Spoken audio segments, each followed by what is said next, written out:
thanks for joining us today. Welcome. We're very excited to have you. Could you start by telling us just a bit about who both of you are and why you've decided to join this conversation? Hi, I'm Sandra Iyall, and Ellie and I are both members of an organization called Women's International League for Peace and Freedom. And when we heard about your project related to women in power, we felt this was the perfect opportunity to share with you some of what we've done in Fresno. Okay. Well, I've been a member of WILF for most of my life. I joined when my first child was born, and it was after World War II. I was not a pacifist then. I thought that the Nazis had to be defeated. But since then, I've learned that there's the powerful people are always going to foment wars, and we've got to stop it. And I used to do a lot of speaking during the Vietnam War. And one of the things that I used to say was, I have 3 sons. I didn't raise my sons to kill another mother's child. And that's how I feel. So it sounds like both of you have been involved in the peace movement for a considerable amount of time. And Ellie, you just told us a little bit about when you got involved and a little bit about why, but I wonder if both of you could elaborate on what the peace movement has meant to you and how you got involved specifically. I had my first child. He was in a little seat, and I would feed him his cereal in the morning, and I would tear up because it was after the Second World War, and people all over the world were hungry. And I just thought of what it must be like to be a mother and not have food to give to your children. And I would be feeding them the cereal in the morning, and I would just tear up. And I just felt I had to do something about it. Now, at the time, did you were you aware that this organization existed, or? No, I had a best friend in Minnesota where I lived, and she was a member, and she took me down and introduced me to people and what they were doing. And that's when I joined, and I've been a member ever since then. And my son is now 65, so that gives you a time frame. Yeah. And how about you, Sandra? Yes, and I actually joined when my daughter was young. So when I was in college, I was involved in the anti-Vietnam War movement. And I had heard of the Women's International League for Peace and Freedom. They were active in Fresno at that time. But I thought it was for older women. But then after I got married, had my first child, I thought, okay, I guess I'm an older woman now. The Vietnam War is over, but it made me aware of lots of other issues that were still facing the country. And there were interventions we were making in other parts of the world that were wrong. And I felt like I needed to be a part of making the world a better place. So at the time, did you, I know that Ellie, you knew somebody who was involved. Did you know anybody in particular who was? Well, we were talking about this earlier today at lunch. I can't really remember the first meeting I went to. We call it WILF, Women's International League for Peace and Freedom. So you'll hear that, WILF. I can't remember exactly the first meeting, but I know I went to Blanche Nosworthy's for some of those early meetings. And she is a woman who had a preschool, and she believed in teaching children cooperative play and learning, and involved in singing and art. And so I supported that whole way of looking at raising children. And I recall that she had a poster on her refrigerator, Free Angela Davis. So she was outspoken and radical at that time, and it was a comforting place to be able to speak up and speak out. Well, and it's interesting too, as you're explaining all of that to me. I think often there's a stereotype of politically active women, that political activism being sort of counter to, having the family or having the, and so that's very interesting, because it seems like for both of you, that has been, not a polar opposite, that's been very much intertwined. Yeah, I think, being a mother, you want a world for your children to grow up to be safe and productive and reach their full potential. But it's really interesting you say that, because a little bit later on, we're going to talk about how our organization sued the city of Fresno. And I remember going to a city council meeting with my children. I ran a family daycare back then, and when I would go places, I would bring my kids, of course. And so here I come in with all my little kids, both my own and others, and sitting down, and I overheard the veterans were opposed to us back then. And I heard a veteran say, well, I thought they were communists, but, she's got children. So, the thinking was, okay, she can't be a communist if she has children. But I think it is important that women speak up. Now, at the time that you joined, your perception certainly was that this type of activism was something that older women did. You didn't necessarily know that you were going to find anybody in your age bracket in the organization. Do you feel like that's still the case with WILF, or do you feel that there's like a mix of ages and motivations for joining? I think with our particular organization, there does tend to be a very stable population of older women who are involved, and currently I'm retired, so I have more time to devote. Working women don't really have time to get involved in other organizations. So at the time I became involved, there were a number of us younger women who did choose to stay home with our kids, and so we had time to be involved in the organization. And we do have younger members who are involved. But that has been a challenge for us, both in Fresno and nationally, for the organization. So just to give us kind of a sense, I know that there are some very interesting crops over there, and I want to hear about them. And I think our viewers want to hear about them as well.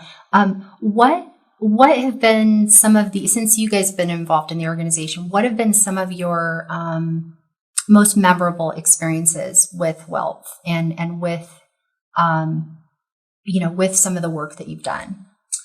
Well, I did become president of the Fresno branch, and at that time, draft registration was being reinstated, and we were opposed to that. There was a period of time after the Vietnam War when the draft was ended. Okay, the war is over, the draft should end.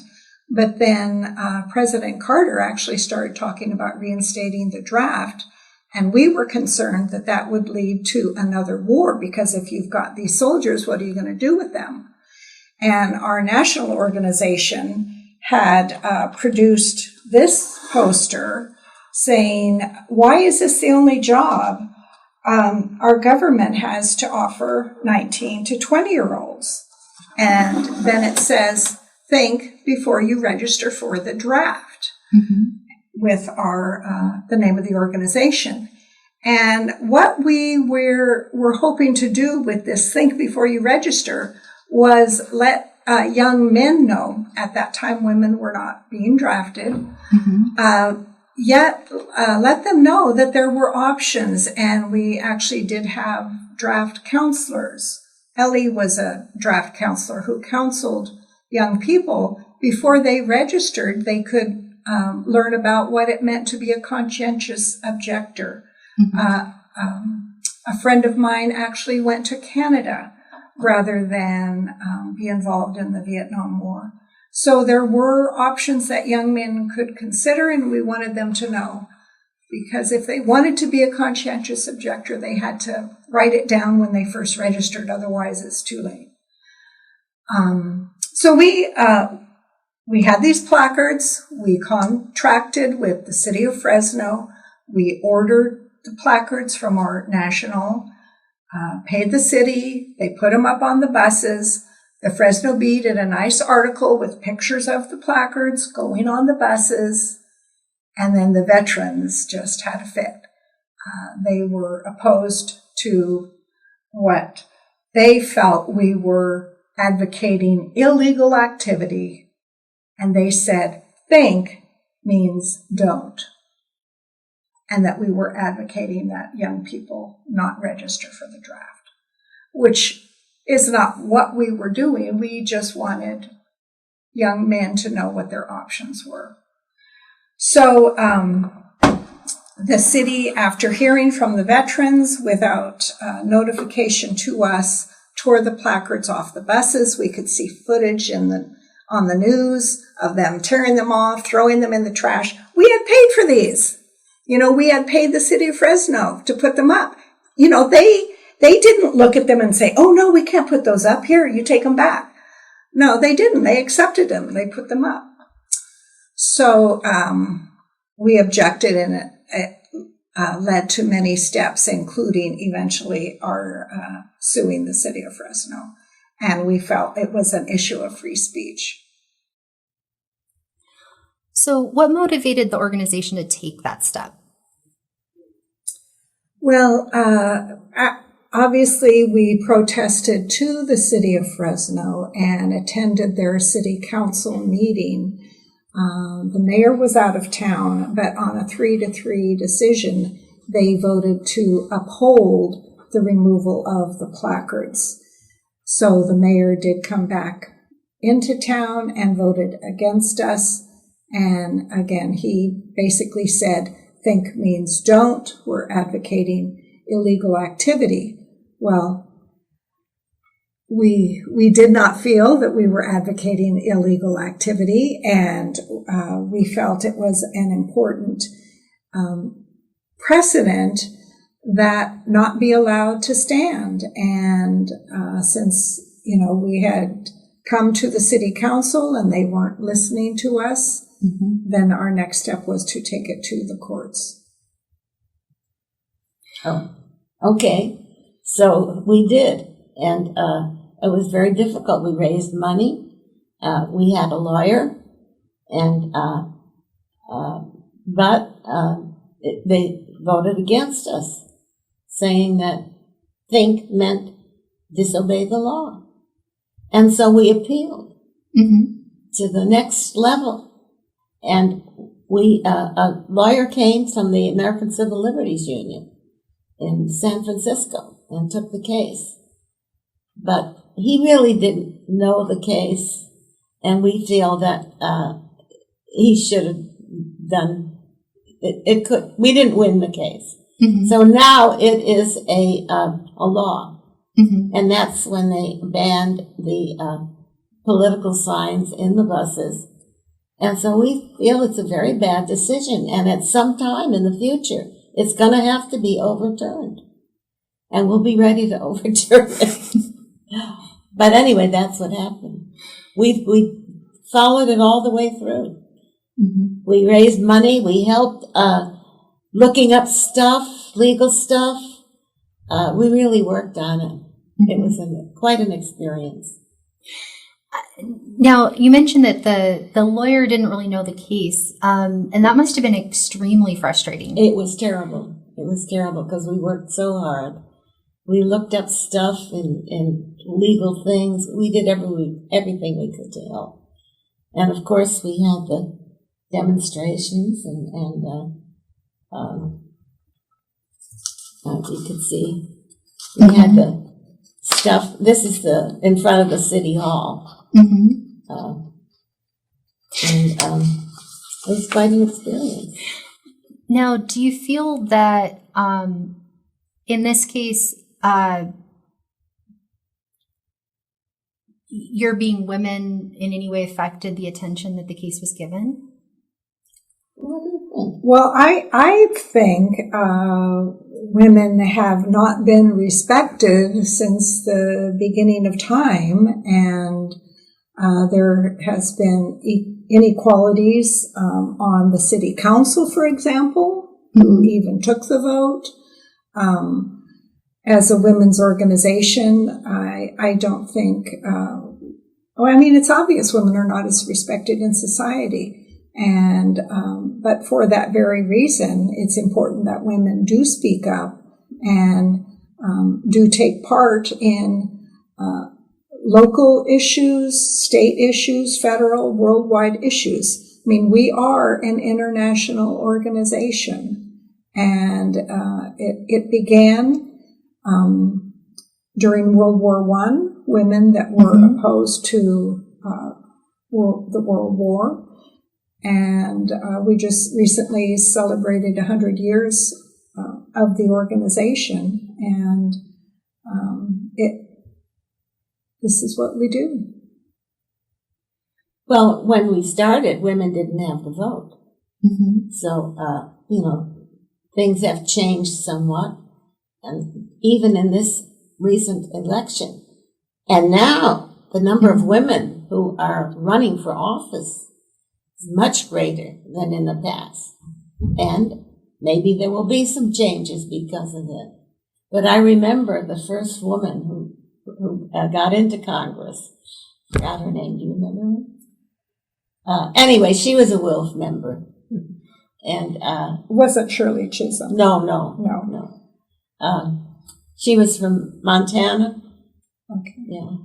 So, but there are a lot of women running for office now, and it's interesting that many of them do come from minority groups who are unafraid.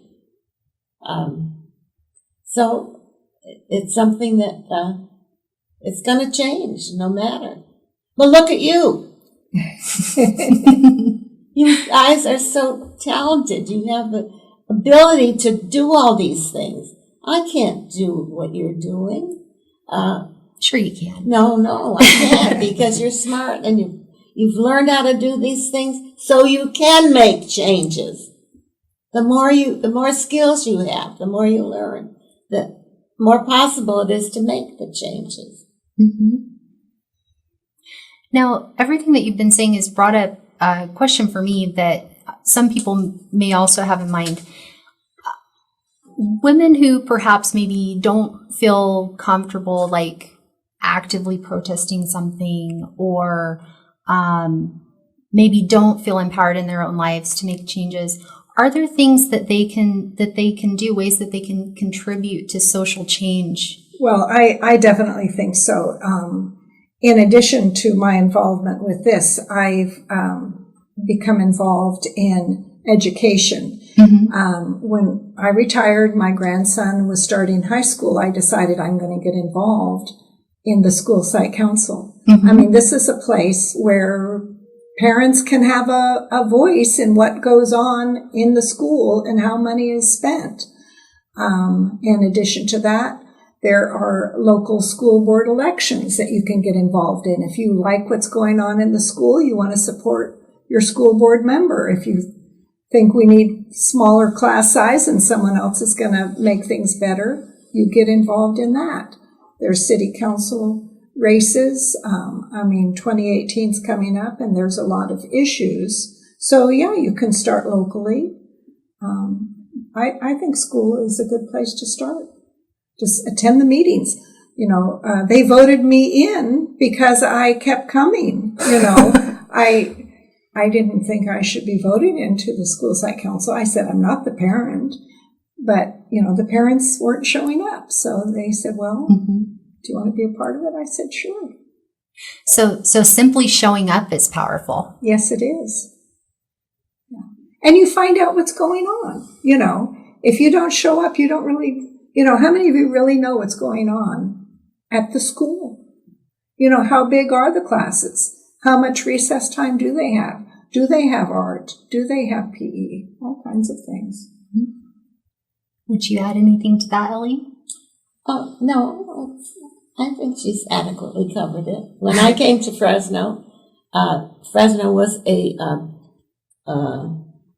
model cities program, in a model cities program. Have you heard about it? Mm-hmm. And each area had a representative to model cities. I immediately ran from my area, and I had been a member of WILF for a long time, of course, so I was used to participating. And I was elected to my area, and then I chose to be in the health area. And so you could participate in whatever area. Mm-hmm. So I became on the board of the Valley Medical Center, and I was on that until they switched. Now they don't have Valley Medical Center, they have the community hospital. But I was on the board of the Valley Medical Center for many years, and we made a lot of decisions about what the city could offer and whatnot. So I started right away, and you can work in whatever area you're interested. So just to kind of tie all this together, what do you feel motivate? Like, if you had to pinpoint what motivates you in your life, what inspires you, what keeps you going and taking on all of these great things for your families, your communities, what would you say that would be? Well, I think there are a lot of role models that people we can look up to say that person has made a difference. And I think that motivates me. Every person counts. Every voice counts. And, I want to do what I can do to make things better. And these are the people that I look up to and I want to be associated with. Mm-hmm. I'm living in San Joaquin Gardens now. Mm-hmm. And there are a lot of people who don't agree with me, but I'm very vocal about my feelings. And yet I love these people. They're wonderful people. But it's important for me to know, for them to know who I am and what I am. And they respect me for it. Today, when she walked in to have lunch with me, I said, "Sandy, show them your shirt." And, oh, we can't see the bottom of it. Okay. You need to take a picture of it. And they said, "Oh, she's a troublemaker, just like you."